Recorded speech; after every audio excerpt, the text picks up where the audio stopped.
अमेरिकार पाखर गोल्ड रिजर्वटा सेटा जोटा कि 22,000 मेट्रिक टन थिला सेटा कमिकी आसिक 10,000 मेट्रिक टन पहुंच जाइथिला। 10 रे मु आपनको आगुरु कहिछि 1910 सुधा भारत गोटे टंका $10 थिला। बुझि परछन त गोटे टंका आपण देले $10 माने 10 सेंट रो मूल्य गोटे टंका थिला। सारा विश्व रे जति सुना अछि ताकू जदि गोटे बड़ एरिया रे रखा जाए 23 मीटर 23 मीटर 23 मीटर रे गोटे केवल जगह रे ही सेटा ठीक से रहि जो जति सुना अछि।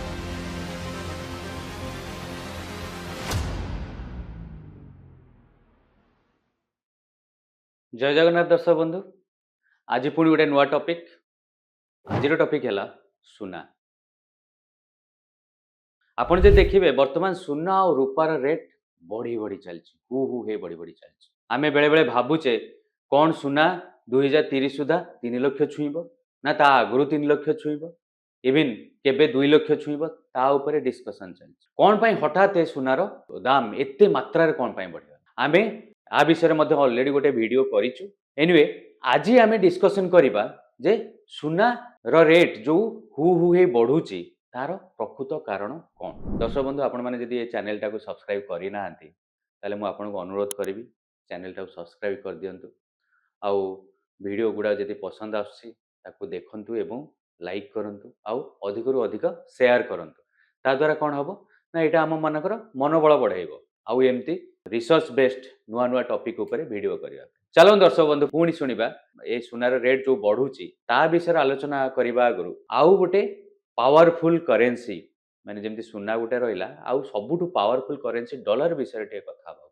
सबु बेले कोठी ना कोठी एमानकर को रिलेटेड करेन्सी आउ सुना सबु बेले को रिलेटेड। तेणु आमे प्रथमे डॉलर विषय कथा। दर्शक बंधु डॉलर जेतेबेले 1910 रे मु आपनको आगुरु कहिछि 1910 सुधा भारत गोटे टंका $10 थिला। बुझी परछन त गोटे टंका आपण देले $10 माने 10 सेंट रो मूल्य गोटे टंका थिला। वर्तमान एनुए छाड़ंतु। तेणु डॉलर प्राइस 1910 सुधा एमती थिला। तापरे कोन हला ना सेतेबेलकु ब्रिटेन चारियाडे शासन करूथाय।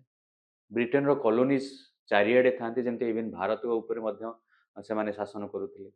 तेणु चारियाडे पूरा विश्व रे ब्रिटेन रो शासन चलता प्राय तो पूरा विश्व रे ब्रिटेन आउ पाउंड स्टर्लिंग वर्ल्ड रो करेन्सी हेकी था। सेतेबेले कोन हुए ना आसे प्रथम विश्व युद्ध। जेतेबेले प्रथम विश्व युद्ध आसे कोन पई आसे ना जर्मनी ब्रिटेन सहित तांकर झगड़ा हबार विश्व युद्ध आरंभ हुए। ब्रिटेन तार बंधु मानको ता आडू को निए, जर्मनी तार बंधु मानको ता आडू को निए विश्व युद्ध आरंभ हुए। मात्र जेतेबेले विश्व युद्ध प्रथमे स्टार्ट हैला अमेरिका कोन कला बहुत चालाक भाबे से विश्व युद्ध रे भाग नेला।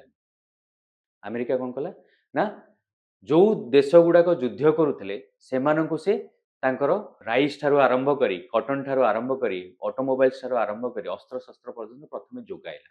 कारण अमेरिका कहउथला जे मु से युद्धर अंश हबा को चाहुनी। आउ जेतेबेले 1914 रे ब्रिटेन रो समुदाय एक्सपोर्ट 2.3 बिलियन थिला सेटा 2017 बेलकु $6.4 बिलियन हे गला। भाबंतु 3 वर्ष रे 3 गुण अर्थात 300% वृद्धि हैला एक्सपोर्ट।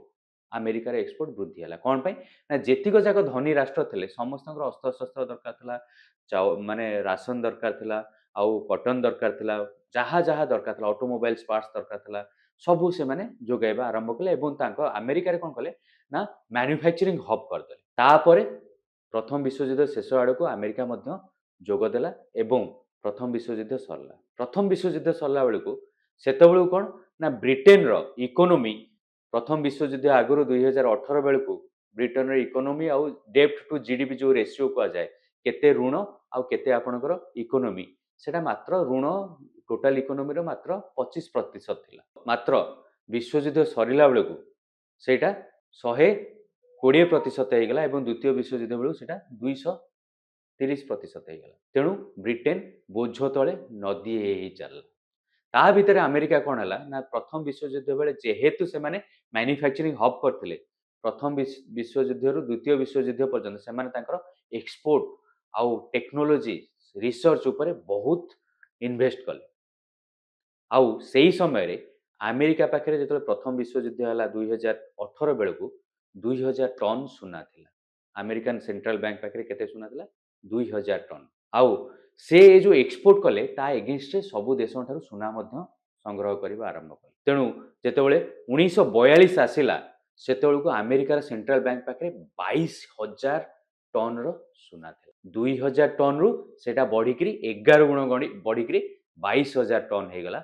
आउ प्रायत सेतेबेले सारा विश्व रे जेते सुना थिला तार 70% सुना अमेरिका पाखे एकमात्र गछ। तेणु तापरे कौन है ना ब्रिटेन रो इकोनॉमिक तलु जेहेतु मु कहली तार डेप्ट आउ ऋण आउ तार इकोनॉमी परसेंटेज 270% हो गला। तेणु ब्रिटेन रो इकोनॉमी आस्ते आस्ते से माने कौन हेले कांगाल हेबाकू बसिले। तांकर इकोनॉमी रो वैल्यू किछि रहला नै, पाउंड स्टर्लिंग वैल्यू किछि रहला नै। जेतेबेले कि चारिआडकू रप्तानी करिकरी एक्सपोर्ट करिकरी अमेरिका तार अर्थनैतिक दृष्टि निजु गोटे समृद्ध अर्थनीति करी तैयारी करसा। दर्शक बंधु जेतेबेले द्वितीय विश्वयुद्ध हैला अमेरिका ठीक प्रथम विश्वयुद्ध भली निजे डायरेक्ट द्वितीय विश्वयुद्ध रे भाग नै नथिला। से कोन कला ना प्रथमे सेमती सबु जेतिक देश भाग नैथिले तांकू अस्त्र शस्त्र आउ तांकर राशन कपड़ा एगुडा सब रप्तानी करबा आरंभ कला। एवं 1944 मसिया रे फ्रैंकलिन रूजवेल्ट कौन कले ना अमेरिका गोटे बैठक डकैला 44 टा देशंकर। से ब्रेटन वुड नामक जगह रे गोटे 44 टा देशंकर बैठक डकैला। बैठक डकैकरी अमेरिका कौन कहला ना कहला देखंतु जेहेतु युद्ध होउची चारिआडे को करेंसी रे ट्रेड हबो तार उपरे टिके समस्तंकर असमंजस्य अछि। आउ ब्रिटेन जेहेतु ऋण रे दबी दबी गलानी पाउंड स्टर्लिंग रो वैल्यू मध्ये आउ सेते नाही। तेणु से 44 टा देशों को डाकैकरी ब्रिटेन वुड एग्रीमेंट रे कौन करा गला ना से कहले जे आमर जो डॉलर अछि सेटा डायरेक्टली लिंक अछि गोल्ड सहित। कारण अमेरिका पाखे सबुठ अधिका सुना थाए जे विश्वर 70% सुना से रखी धरिकी बसता। तेणु कहला आमर डॉलर टा होची डायरेक्टली लिंक्ड होची कहा सहित ना सुना सहित। गोटे आपण जे $35 देबे ताले 1 आउंस गोल्ड आपन को मिलिबो बेली से एग्रीमेंट रे कुआ गला। आउ से 44 टा देशों को कुआ गला जे आपण माने डॉलर रे इन्वेस्ट करो, डॉलर रे ट्रांजैक्शन करंतु। कोन पे डॉलर रे ट्रांजैक्शन करंतु ना ए डॉलर एगेंस्ट रे आमे प्रॉमिस करूचु जे आपण जेती डॉलर रो आपण पाखे थिबो आपण जेतेबेले मागिबे आमे आपण को सुना फेरई दो। डेफिनेटली आपण भाबंतु जदी एग्रीमेंट जदी करबाउ थिबो वर्तमान मु आपण को उदाहरण देबी। आप जदी के आपण को कहइबो जे मु जिम्बाब्वेन करेंसी रे आपण को देबी प्राइस कि वर्तमान इवन ईरान रो इन्फ्लेशन एते अधिक हो गलानी जे बहुत इन्फ्लेशन बढ़िया ता करेंसी रे आपण को ट्रांजैक्शन ट्रेड करिवि आपण माने केबे राजी हेबेनी। कारण ना किसी ग्यारंटी नाही ए सब करेंटी इवन पाकिस्तान करेंसी रे जदी आपण के जने पेमेंट करिया कथा कहइबो आपण माने कोन करबे आपण माने राजी हेबेनी। कारण सिंपल जिंस कारण से करेंसी रो कोनसी माने वैल्यू नाही। से करेंसी स्टेबल रहिबो कि न रहिबो काली से करेंसी रो वैल्यू कोन हबो काहारी के जणा नाही। जेतेबेले अमेरिका कहिला द ब्रेटन वुड एग्रीमेंट रे जेतेबेले कहिला जे आमे डॉलर ता ठीक एक्जाक्टली ता एगेंस्ट रे $35 एगेंस्ट 1 आउंस गोल्ड दबु ता माने कोन डॉलर सहित गोल्ड मैपिंग हो गला। आ जेतेबेले गोल्ड मैपिंग हो गला से 44 टा देश कोन कले ना से एग्रीमेंट साइन कर देले जे आमे ठीक अछि आमे डॉलर रे एग्रीमेंट डॉलर रे ट्रांजैक्शन करबो आ आमे डॉलर मध्ये रिजर्व रखिबो। कारण एटा इक्विवेलेंट टू गोल्ड जेतेबेले दरकार हबो आमे आसी गोल्ड नै परिबो। सेटा गोटे मेजर जिंस थिला। तापर 1945 रे त आपण माने जानिचंती हिरोशिमा नागासाकी ऊपर परमाणु बोमा पकेबा परे कोन हला ना अमेरिका सर्वशक्तिमान हे गला। आ से ब्रेटन वुड एग्रीमेंट हिसाब रे कोन हला ना दुईटा नुवा ऑर्गेनाइजेशन आसिला। गोटे आसिला वर्ल्ड बैंक आ गोटे हला आईएमएफ इंटरनेशनल मॉनेटरी फंड। एमाने कोन कले ना अमेरिका पुणी चालाक करी कोन कला ए जो वर्ल्ड बैंक थ्रू रे समस्त को लोन दबा आरंभ कला। खाली सेति कि नुहे द्वितीय विश्वयुद्ध आरंभ होबा आगरु जो अरेबियन कंट्रीज थिले एमानकर युद्ध विश्वयुद्ध सहित कोनसी लेना देना नथिला। अरेबियन कंट्रीज जानि नथिले जे से माने एते विपुल धन संपत्ति ऊपर बस। आउ जो तांको तळे माने अरेबियन कंट्रीज जो ऑयल थिला गैस थिला तार खोजा अमेरिकीय कंपनी आउ ब्रिटेन कंपनी एमाने लागि थिले। सेही समय रे ठीक सेही समय रे कोन हला ना 1938 मसिया रे सऊदी अरब रे कोन हला ना मैसिव ऑयल रिजर्व बहुत विपुल मात्रा ऑयल थिबार अमेरिकीय कंपनी खबर पाइले। से माने ताको डिस्कवर कले। आ जेतो डिस्कवर कले सऊदी अरब रो राजा को एगुडा तो सब जणा नथिला। से माने रेगिस्तान रे जो मरुभूमि रे ओटो धरी सब बुलथिले। तेणु से माने ताको तो केमिति ताको से ऑयल को केमिति बाहर करा जिवो ताको केमिति रिफाइन करा जिवो एगुडा तो ताको जणा नथिला। तेणु सेथि पई कोन हला ना अमेरिका गवर्नमेंट कोन कला ना सऊदी अरब रो ऑयल एक्सट्राक्शन करने संपूर्ण दायित्व अमेरिकन कंपनीज के साउदी अरब किंग देदेले। आउ जो विश्वयुद्ध दुई चली से कौन कला ना इटाली इटाली जेहेतु नाजी सहित मिसिक युद्ध करते इटली कौन कला इटाली ना अमेरिका जो जो जगह तैल उत्पादन करुला साउदी अरब से बमिंग बहुत मात्रा रे बम पकई आउ साउदी अरब राजा डरी जाते तेणु 1945 रे कौन है ना विश्वयुद्ध सरिया पर फ्रैंकलिन रूजवेल्ट कौन कले ना साउदी अरब सहित गोटे एग्रीमेंट करदेले जे जेहेतु आपणक उपरे आक्रमणर भविष्य आक्रमण हो पारे आमे आपण मानकु संपूर्ण सहायता करू आम पाखे परमाणु बोमा अच्छी आम एगेन्स्ट केही लड़ेनि आमे संपूर्ण सहायता करूँ आम आपण संपूर्ण प्रोटेक्शन देवु आपण राजतंत्र को केही हटई पारे ना कारण दुनिया सारा विश्व में कौन होता ना राजतंत्र हटी लोकतंत्र आसूला किंतु साउदी अरब राजा को ये अमेरिका कौन कला ना प्रमिश कला जे प्रति कथा देला जे तुमर राजतंत्र कौन असुविधा हेनी कहीं तुम राजतंत्र को हल पारे आमे तुमको संपूर्ण रूपे प्रोटेक्शन देवु मात्र गोटे एग्रीमेंट करंतु ना कौन ना जेतिक जो तेल बाहर सेगुड़ा सब डॉलर रे ही आप ट्रांजैक्शन करेंगे कारण से कौन है ना डॉलर जेहेतु गोल्ड सहित पेग होता गोल्ड सहित आसोसिएट होता तेणु से कहले आपंकर जिते दरकार हम आपड़ जा डॉलर एगेन्स्ट गोल्ड नहीं आसबे यहाँ पूरा विन विन सिचुएसन थिला साउदी अरब हो बा अमेरिका हो अमेरिकार डॉलर से सबुठ शक्तिशाली हवा आरंभ कला जो 1960 ओपीईसी आसला से कौन है ना जेतिक जाक कंट्री अरबियन कंट्री ऑयल उत्पादन करुले समस्ते से डॉलर रे ट्रेड करने एग्रीमेंट करदे अमेरिका चतुरता सहित ओपीईसी सहित एग्रीमेंट करदेला सबू जाक ट्रेड केवल डॉलर रे ही हम तापर समय चक्र गड़ी चलला किछि समय लोक कौन कले ना किछि देश कौन कला ना जितेबाला डॉलर एगेन्स्ट सुना दरकार होता जितेबाला कौटी ना कौटी टिके भय आसूला ना आम डॉलर को ट्रस्ट करें कि आम अमेरिका को ट्रस्ट करें से कौन कले ना डॉलर एगेन्स्ट सुना नवा आरंभ कले 1970 बेलू अमेरिकार पाखर गोल्ड रिजर्वटा से जोटा कि 22,000 मेट्रिक टन थिला सेटा कमिकी आसिक मात्र 10,000 मेट्रिक टन रे पहुंच जाइथिला 22,000 जो 10,000 पहुंची जाइथिला अमेरिका मध्य देखिला जे जो मात्रा रे डॉलर से माने प्रिंट कर सारे ता एगेन्स्ट रे सेतिकी सुना तांको पाखरे नाही तेणु 1973 मसीह अमेरिकार राष्ट्रपति रिचर्ड निक्सन कौन कले ना से इंस्ट्रक्शन देले जे आउ आमे जो आगु प्रमिश करूथलु जो ब्रेटन वुड एग्रीमेंट जो प्रमिश कराइला जे डॉलर एगेन्स्ट आमे सुना दबु आउ डॉलर एगेन्स्ट आमे सुना दबुनी पूरा विश्व रे हो हल्ला आरंभ हो समस्ते आश्चर्य हो मात्र पुणी से अमेरिका कौन गोटे चालाक करी कहला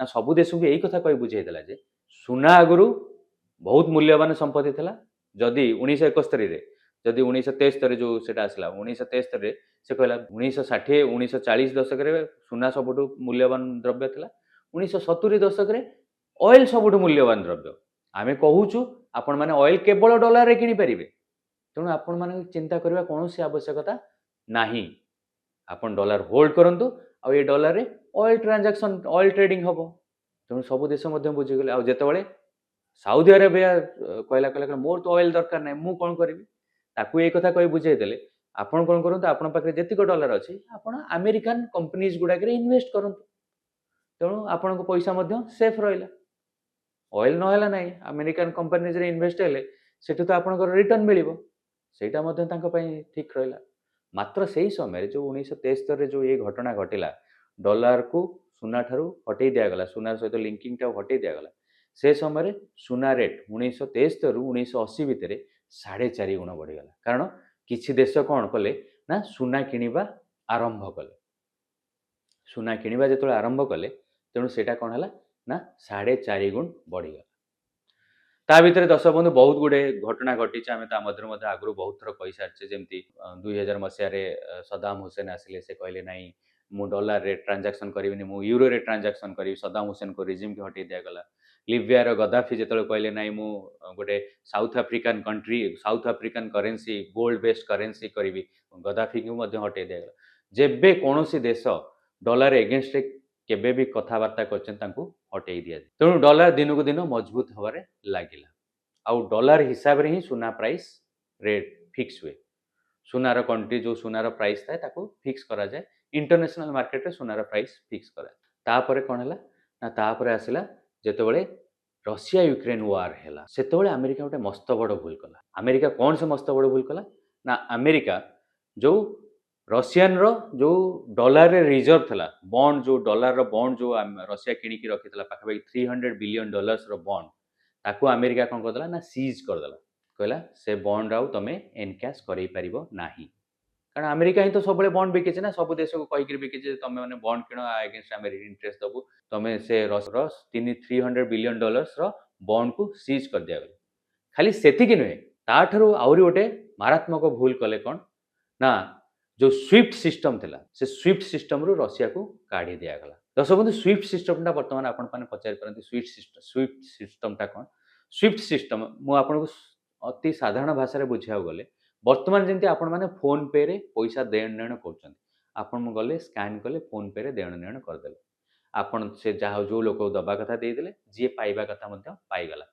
मीडिएटिंग के कला फोन पे हो बा एयरटेल पे हो बा जो जो पे आपण यूज गूगल पे हो जहां आपण यूज कर तेनु यूपीआई वर्तमान कोन यूपीआई कॉमन रहला तेनु यूपीआई ता मझरे सब जगह ट्रांजैक्शन कला सेमती जेतेबेले ब्रिटेन वुड एग्रीमेंट हेतला आउ आईएमएफ आउ वर्ल्ड बैंक रे आसीबा पर से माने कोन करले ना अमेरिका गोटे जो स्विफ्ट सिस्टम क्रिएट करथला से स्विफ्ट सिस्टम ता कोन ना जेतेबेले देश देश मध्य रे ट्रांजैक्शन हबो देश देश मध्य ट्रांजैक्शन हैला बेलको से माने कोन करिवे ना सबु जाक डायरेक्ट तो मनकर यूरोप रु किछि द्रव्य किनिबा चाहछन आपण यूरोप को पेमेंट करिया जिवे आपण तो डायरेक्ट तांका अकाउंट को पठेई परिबेनी तेणु सेटा कोन हुए ना स्विफ्ट सिस्टम रे जाई आपण पठेले सेटा स्विफ्ट सिस्टम ताको कोन करिवो ना से जो कंट्री रेसिपिएंट अकाउंट को ताको से ट्रांसफर करो आ सेति पे स्विफ्ट सिस्टम मध्य स्विफ्ट चार्ज करिकरी दे आल्सो चार्ज से माने किछि पैसा मध्य रखन जोटा इनफैक्ट हमरो फोन पे रे नाही तेणु से पैसा किसी चार्ज करती आ बदल से माने पैसा को ट्रांसफर करती तेणु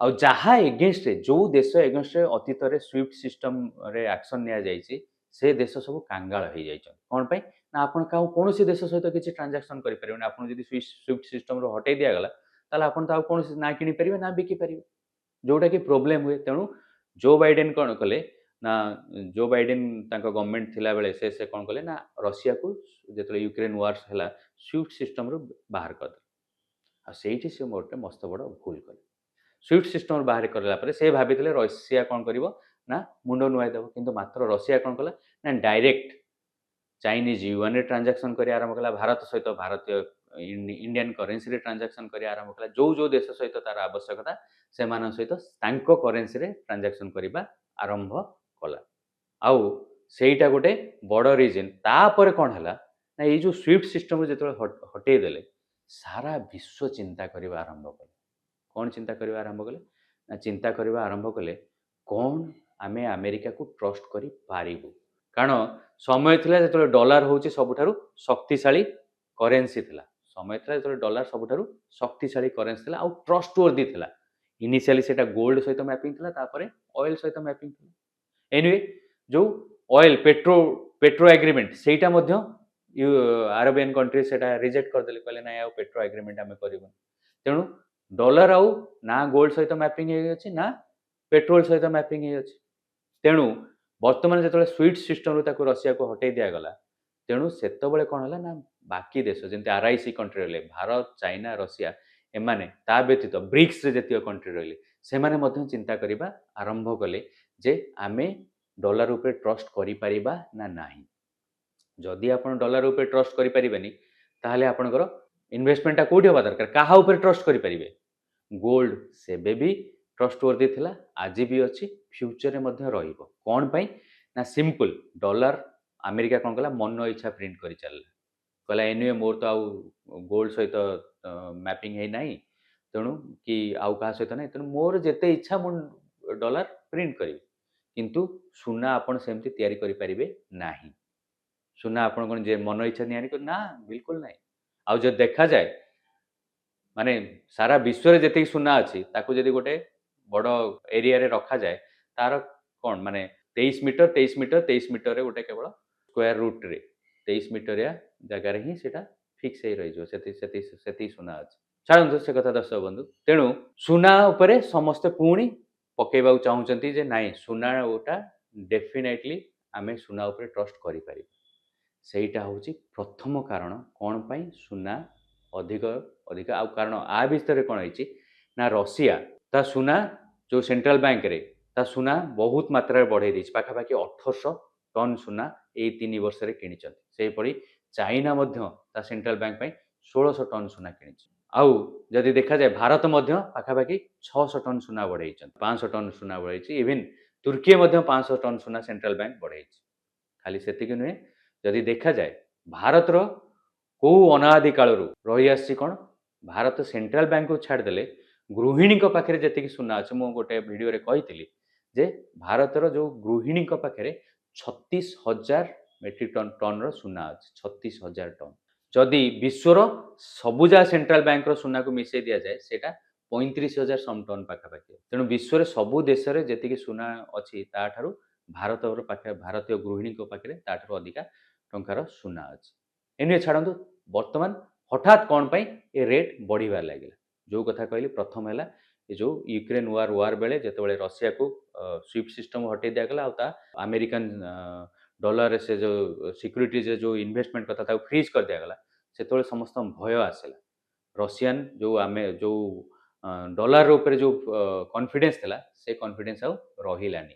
ଆଉ ସେ ତା ଦ୍ୱାରା କ'ଣ ହେଲା ନା ତା ଦ୍ୱାରା ନୂଆ ସିଷ୍ଟମ୍ ଆଣିବାକୁ ପଡ଼ିଲା। ମାନେ ସମସ୍ତେ ସୁନା ପ୍ରତି ଆହୁରି ଯେଉଁ ପୁରୁଣା ଭାବ ଥିଲା, ଯେମିତି 1970 1980 ସେ 4.5 ଗୁଣ ବଢ଼ି ଯାଇଥିଲା ସୁନା ରେଟ୍, ସେ ଠିକ୍ ସେମ୍ ସିଚୁଏସନ୍। ଆଉ ଗୋଟେ କାରଣ ହେଲା ଭେନିଜୁଏଲା ଉପରେ ଆଟାକ୍ କରିବା ପରେ ପୁଣି ବର୍ତ୍ତମାନ ଆମେରିକା ଆଖି ପକେଇଛି ଗ୍ରୀନଲ୍ୟାଣ୍ଡ ଉପରେ। ଯଦି ଗ୍ରୀନଲ୍ୟାଣ୍ଡ ଉପରେ ଆଟାକ୍ ହୁଏ ସେତେବେଳେ କ'ଣ ହେବ ନା ଗ୍ରୀନଲ୍ୟାଣ୍ଡ ଉପରେ ଆଟାକ୍ ହେଲା ମାନେ ତାହେଲେ କ'ଣ ନାଟୋ ଭାଙ୍ଗିଯିବ, ୟୁରୋପିଆନ୍ ୟୁନିୟନ୍ ଡେଫିନେଟଲି ଆମେରିକା ସପୋର୍ଟରେ ଯାଇପାରିବନି। ତେଣୁ ଆହୁରି ଗୋଟେ ବିଶ୍ୱଯୁଦ୍ଧ ଆଡ଼କୁ ମାନେ ଠେଲି ହେଇଯିବ ଏ ସାରା ବିଶ୍ୱ। ଆଉ ଯେତେବେଳେ ବିଶ୍ୱଯୁଦ୍ଧ ହେଇଛି ବା ଯେତେବେଳେ ଯୁଦ୍ଧ ହେଇଛି ସୁନା ପ୍ରାଇସ୍ ସବୁବେଳେ ବଢ଼େ। ତେଣୁ ସେ ଭୟରେ ମଧ୍ୟ ସବୁ କଣ୍ଟ୍ରି ନିଜେ ନିଜେ ସୁନା ରଖିବା ଆରମ୍ଭ କରୁଛନ୍ତି। ତା ବ୍ୟତୀତ ମୁଁ ଯେଉଁ କଥା କହୁଥିଲି ଭାରତୀୟ ଗୃହିଣୀମାନେ ଆଗରୁ କେବଳ ସୁନା ରଖୁଥିଲେ, ବର୍ତ୍ତମାନ ବିଶ୍ୱରେ କେବଳ ଭାରତୀୟ ଗୃହିଣୀମାନେ ରଖୁଥିଲେ। ବର୍ତ୍ତମାନ କିନ୍ତୁ ଚାଇନାରେ ମଧ୍ୟ ତାଙ୍କ କମନ୍ ପିପୁଲ୍ ସେମାନେ ମଧ୍ୟ ସୁନାରେ ଇନଭେଷ୍ଟ କରିବା ଆରମ୍ଭ କଲେଣି। ରିଜନ୍ ହେଲା କାରଣ ତାଙ୍କ ଚାଇନାର ଷ୍ଟକ୍ ମାର୍କେଟ୍ ସେତେ ଭଲ ପରଫର୍ମ କରୁନି। ରିଅଲ୍ ଇଷ୍ଟେଟ୍ ଇନଫ୍ୟାକ୍ଟ 5% ତଳକୁ ଖସୁଛି ସବୁ ବର୍ଷ। ତେଣୁ ରିଅଲ୍ ଇଷ୍ଟେଟ୍ରେ ଇନଭେଷ୍ଟମେଣ୍ଟରେ ସେମାନେ ପଇସା ପାଉନାହାନ୍ତି, ରିଅଲ୍ ଇଷ୍ଟେଟ୍ କ୍ରାସ୍ ହେଇଯାଇପାରେ। ଆଉ ସେ ସମୟରେ କ'ଣ ହେଉଛି ନା ତେଣୁ ଯେଉଁ ଇନଭେଷ୍ଟର ଯେଉଁ ଲୋକମାନେ ରହିଲେ ସେମାନେ ସୁନା ପ୍ରତି, ତେଣୁ ଯଦି ଏଇ ବର୍ଷ ଦେଖାଯାଏ ଗତ ବର୍ଷ ମାନେ ପବ୍ଲିକ୍ 800 ଟନ୍ ଚାଇନାର ଭାରତରେ 700 ସମଥିଙ୍ଗ 742 ଟନ୍ ସୁନା କିଣିଥିବା ବେଳେ ଚାଇନାରେ 800ରୁ ଅଧିକ ଟନ୍ ସୁନା କିଣିଛନ୍ତି ଲୋକମାନେ। ତେଣୁ ଯେହେତୁ ଲୋକମାନେ ଏତେ ଡିମାଣ୍ଡଟା ଯେତେବେଳେ ବଢ଼ିଯିବ ତେଣୁ ସୁନା ପ୍ରାଇସ୍ ବଢ଼ିବା ଆରମ୍ଭ କରିବ। ଆଉ ଗୋଟେ ଜିନିଷ ହେଲା ସୁନା ସହିତ ରୂପା ପ୍ରାଇସ୍ ମଧ୍ୟ ବଢ଼ୁଛି। ରୂପା ପ୍ରାଇସ୍ କ'ଣ ପାଇଁ ବଢ଼ୁଛି ନା କାରଣ ରୂପା ହେଉଛି ଯେତେବେଳେ AI ଆସିବା ପରେ ଆଉ ଆମର ଯେଉଁ ଗ୍ରୀନ୍ ଏନର୍ଜି ବ୍ୟାଟେରୀ ଏଗୁଡ଼ାକରେ ସବୁ ଚିପ୍ସ ବ୍ୟାଟେରୀ ଏଗୁଡ଼ା ସବୁରେ ରୂପାର ଆବଶ୍ୟକତା ରହିଛି। ତେଣୁ ଇଣ୍ଡଷ୍ଟ୍ରିଆଲ ନିଡ୍ ରୂପାର ହଠାତ୍ ବଢ଼ିଯାଇଛି। ତେଣୁ ରୂପାର ଡିମାଣ୍ଡ ମଧ୍ୟ ବହୁ ମାତ୍ରାରେ ବଢ଼ିଛି ଆଉ ରୂପା ପ୍ରାଇସ୍ ସେଇଥିପାଇଁ ବଢ଼ି ଯାଉଛି। ଯେତେବେଳେ ଲୋକମାନେ ଜେନେରାଲି ସୁନାରେ ଇନଭେଷ୍ଟ କରୁଛନ୍ତି କିନ୍ତୁ ଇଣ୍ଡଷ୍ଟ୍ରିର ଦରକାର ରୂପା। ତେଣୁ ମୁଁ ଆଶା କରୁଛି ଯେ ରୂପା ରେଟ୍ଟା ସୁନାଠାରୁ ମାନେ ଯେଉଁ ରେଟ୍ରେ ଅଧିକା ଗୁଣ ବଢ଼ିବା ସମ୍ଭାବନା ଅଛି। ତେଣୁ ଦର୍ଶକ ବନ୍ଧୁ ଏଇ କେତେ ଗୁଡ଼ିଏ କାରଣ ରହିଲା ଯେଉଁଥିପାଇଁ ସୁନା ରେଟ୍ ଏତେ ମାତ୍ରାରେ ବଢ଼ି ଚାଲିଛି। ଆଉ ଯଦି ଆପଣମାନେ ପଚାରନ୍ତି ଯେ ଭାରତ ବର୍ତ୍ତମାନ ନିଜକୁ କେଉଁଭଳି ସ୍ଥିତିରେ ରଖିଛି, ଭାରତ ବର୍ତ୍ତମାନ ଯେ ଦେଖାଯାଏ ଭାରତର ଯେଉଁ UPI ଆସିଲା ସେଇଟା ଗୋଟେ ବଡ଼ ବୁନ୍ କହିଲା ବେଳେ ଆମ ପାଇଁ ଗୋଟେ ବଡ଼ ମାନେ ଅସ୍ତ୍ର ହେଇ ଆସିଛି, ବରଦାନ ହେଇକରି ଆସିଛି। କାରଣ ବର୍ତ୍ତମାନ ଯଦି ୱାର୍ଲଡର ମାନେ 50% ଟ୍ରାଞ୍ଜାକ୍ସନ୍ UPIରେ ହେଉଛି ଆଉ ଆ ମଧ୍ୟରେ ଆସ୍ତେ ଆସ୍ତେ UPI 20ଟି କଣ୍ଟ୍ରିରେ ଆକ୍ସେପ୍ଟେଡ୍ ହେବା ଆରମ୍ଭ ହେଲାଣି, ଆଉ ଯେଉଁଟାକୁ ମଧ୍ୟ ଆମେରିକା ଡରୁଛି। ସେଇଥିପାଇଁ ବହୁ ସମୟରେ ନରେନ୍ଦ୍ର ମୋଦିଙ୍କ ଏଗେନଷ୍ଟରେ ଟ୍ରମ୍ପ ଇଆଡ଼ୁ ସିଆଡ଼ୁ କଥା ମଧ୍ୟ କହୁଛନ୍ତି। ଏନିୱେ ଛାଡ଼ନ୍ତୁ, ତେଣୁ UPI ଫ୍ୟୁଚରରେ ମୁଁ ଯେଉଁ କଥା କହୁଥିଲି ଯେଉଁ ସୁଇଫ୍ଟ ସିଷ୍ଟମକୁ ରିପ୍ଲେସ୍ କରିବା ପାଇଁ ସକ୍ଷମ ହେଇପାରେ। ତେଣୁ ଯଦି ସେଇଟା ହେଲା ତାହେଲେ କେହି ଅଟକେଇ ପାରିବେ ନାହିଁ ଭାରତର ଗ୍ରୋଥକୁ। ଆଉ ଗୋଟେ ଜିନିଷ ହେଲା ମୁଁ ଆଗରୁ କହିଥିଲି ଭାରତୀୟ ଗୃହିଣୀଙ୍କ ପାଖରେ ସବୁବେଳେ ଗୋଟେ ସେଇଟା ଆମର ଗୋଟେ ମାନେ ଆମର କହିଲା ଭଳିଆ ସେଇଟା ଆମ ସଂସ୍କୃତିରେ ଅଛି ସୁନା କିଣିବା। ତେଣୁ ଆମେ ସବୁବେଳେ ସୁନା ଉପରେ ହିଁ ଅଧିକା ଇନଭେଷ୍ଟମେଣ୍ଟ କରିଥାଉ। ଆଉ ଗୋଟେ କଥା ହେଲା ଡି ଡଲାରାଇଜେସନ ଉପରେ ମଧ୍ୟ କାମ ଚାଲିଛି। ରଷିଆ, ଚାଇନା, ଇଣ୍ଡିଆ ବା ବ୍ରିକ୍ସ କଣ୍ଟ୍ରିଜ ଏମାନେ ମଧ୍ୟ, କାରଣ ଯେଉଁ ଆମେରିକା ତାର ମନୋପୋଲି କରୁଛି ତା ଏଗେନଷ୍ଟରେ କାମ କରୁଛି। ସେଇଥିପାଇଁ ବୋଧହୁଏ ଆଉ ଗୋଟେ ରିଜିନ୍ ହେଇଥାଇପାରେ ଯେଉଁଥିପାଇଁ ଦେଶମାନେ ତାଙ୍କ ସେଣ୍ଟ୍ରାଲ ବ୍ୟାଙ୍କରେ ଅଧିକରୁ ଅଧିକା ସୁନା ସଞ୍ଚୟ କରିବା ଆରମ୍ଭ କରିଦେଲେଣି। କାରଣ ଚାଇନା ମଧ୍ୟ ଚାହୁଁଛି, କ'ଣ ପାଇଁ ବ୍ରେଟନ୍ ଉଡ୍ ଆଗ୍ରିମେଣ୍ଟରେ ସମସ୍ତେ ଡଲାରକୁ ଆକ୍ସେପ୍ଟ କଲେ, ନା କାରଣ ସେତେବେଳେ ଡଲାର ଦେଇପାରିଥିଲା ଯେ, ପ୍ରମିସ୍ କରିପାରିଥିଲା ଯେ ତମେ ଯେତିକି ଟଙ୍କାର ମୋତେ ଡଲାର ଦେବ ମୁଁ ତା ଆଗେନଷ୍ଟରେ ସୁନା ଦେଇପାରିବି। ସେଇଥିପାଇଁ ଚାଇନା ମଧ୍ୟ ବହୁ ମାତ୍ରାରେ ସୁନା କିଣିବା ଆରମ୍ଭ କରିଦେଇଛି। କାରଣ ସେ ମଧ୍ୟ ଚାହୁଁଛି ୟୁଆନ୍ ଫ୍ୟୁଚରରେ ୟୁଆନ୍କୁ ମଧ୍ୟ ସମସ୍ତେ ଆକ୍ସେପ୍ଟ କରନ୍ତୁ। ତେଣୁ ତା ଏଗେନଷ୍ଟରେ ସେମାନେ ସୁନା ଗଚ୍ଛିତ କରିବା ଆରମ୍ଭ କରିଦେଲେ। ଖାଲି ଚାଇନା ଗଚ୍ଛିତ କରୁନି, ଚାଇନା ଗଚ୍ଛିତ କରୁଛି, ରଷିଆ ଗଚ୍ଛିତ କରୁଛି, ଇଣ୍ଡିଆ, ତୁର୍କୀ, ଇଟାଲୀ ଏମାନେ ସମସ୍ତେ ସୁନା କିଣିବା ଆରମ୍ଭ କରିଦେଲେଣି। ତେଣୁ ଏଇଟା ଗୋଟେ ବଡ଼ ରିଜିନ୍ ଯେଉଁଥିପାଇଁ ସୁନା ରେଟ୍ ବଢ଼ି ବଢ଼ି ଚାଲେ। ଦର୍ଶକ ବନ୍ଧୁ, ଆଉ ଗୋଟେ ଜିନିଷ ଆପଣମାନେ ଲକ୍ଷ୍ୟ କରିଥିବେ, ଯଦି ଆପଣ ସେୟାର ମାର୍କେଟରେ ଇନଭେଷ୍ଟ କରୁଛନ୍ତି ତାହେଲେ ଗୋଲ୍ଡ ଇଟିଏଫ୍ରେ ଆଜିକାଲି ବହୁତ ଇନଭେଷ୍ଟମେଣ୍ଟ ହେଉଛି। କ'ଣ ପାଇଁ? ନା କାରଣ ହେଲା, ଯଦି ଗତ ବର୍ଷ ଆମେ ଦେଖିଯିବା, ଯେତେବେଳେ ସେନ୍ସେକ୍ସ ପାଖାପାଖି 2.15-1.4% ରିଟର୍ଣ୍ଣ ଦେଲା, ଆଉ ବିଏସ୍ଇ ମଧ୍ୟ ସେମିତି 2.04%ର ରିଟର୍ଣ୍ଣ ଦେଲା, ସେତେବେଳେ ଗୋଲ୍ଡର ରିଟର୍ଣ୍ଣ ହେଉଛି 63%। ତେଣୁ 2019ରେ ଯଦି ଗୋଲ୍ଡ ଇଟିଏଫ୍ରେ ଏକ୍ସଚେଞ୍ଜ ଟ୍ରେଡେଡ୍ ଫଣ୍ଡ, ଯେଉଁ ଗୋଲ୍ଡ ଏକ୍ସଚେଞ୍ଜ ଟ୍ରେଡେଡ୍ ଫଣ୍ଡ, ତା ଦେହରେ ଯଦି 5,000 କୋଟି ଟଙ୍କା ଇନଭେଷ୍ଟ ହେଉଥିଲା, 2025ରେ ଗୋଲ୍ଡ ଇଟିଏଫ୍ରେ ପାଖାପାଖି 90,000 କୋଟି ଟଙ୍କା ଇନଭେଷ୍ଟମେଣ୍ଟ ହେଇଛି। ଆଉ ଏ ଯେଉଁ ଗୋଲ୍ଡ ଇଟିଏଫ୍, ତା ଏଗେନଷ୍ଟରେ କ'ଣ କରିବାକୁ ପଡ଼ିବ, ନା ଯେଉଁ ସଂସ୍ଥା ଇଟିଏଫ୍ ଆଣିଥିବ ତାକୁ ସେତିକି ପରିମାଣର ସୁନା କିଣିକି ରଖିବାକୁ ବାଧ୍ୟ। ତେଣୁ ସେଥିପାଇଁ ମଧ୍ୟ ସୁନାର ପ୍ରାଇସ୍ ଆହୁରି ବଢ଼ି ବଢ଼ି ଚାଲିଛି। ତେଣୁ ଏଇ କେତେ ଗୁଡ଼ିଏ କାରଣ ହେଲା ଯେଉଁଥିପାଇଁ ସୁନାର ପ୍ରାଇସ୍ ବଢ଼ି ବଢ଼ି ଚାଲିଛି। ଦର୍ଶକ ବନ୍ଧୁ, ଆପଣମାନଙ୍କୁ ଏ ଭିଡ଼ିଓଟା କେମିତି ଲାଗିଲା? ଯଦି ଆପଣମାନଙ୍କୁ ଏ ଭିଡ଼ିଓଟା ପସନ୍ଦ ଆସିଲା, ମୁଁ ଆପଣମାନଙ୍କୁ ଅନୁରୋଧ କରି ପୁଣି ଥରେ ଅନୁରୋଧ କରିବି, ଚ୍ୟାନେଲଟାକୁ ସବସ୍କ୍ରାଇବ୍ କରନ୍ତୁ, ଭିଡ଼ିଓକୁ ଲାଇକ୍ କରନ୍ତୁ, ଆଉ ଅଧିକରୁ ଅଧିକା ସେୟାର କରନ୍ତୁ। ଜୟ ଜଗନ୍ନାଥ ଦର୍ଶକ ବନ୍ଧୁ, ପୁଣି ଥରେ ଦେଖା ହେବ ଆଉ ଗୋଟେ ନୂଆ ଟପିକ୍ ଉପରେ। ଧନ୍ୟବାଦ।